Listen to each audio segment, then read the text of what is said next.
Paytaxtımızda son günlərdə nisbətən stabil və mülayim hava müşahidə olunsa da, apreldə gözlənilməz soyuqların baş verməsi istisna deyil. MCN Weather hava proqnozunun məlumatına əsasən Bakıda hava şəraiti kəskin pisləşəcək. Aprelin 10-dan etibarən paytaxtda yağış yağacaq.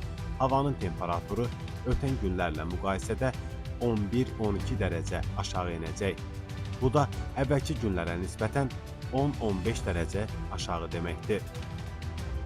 Sabah, yəni aprelin 8-də bəzi bölgələrdə gözlənilən küləkli hava şəraiti ilə bağlı xəbərdarlıq edilib. Bu barədə Milli Hidrometeorologiya Xidmətindən məlumat verilib.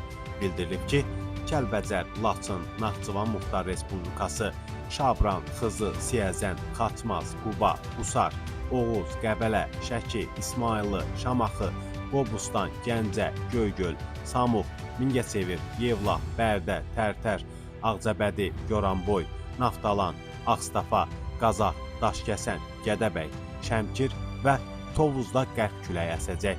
Küləyin sürəti 13,9-20,7 metr saniyədək təşkil edəcək.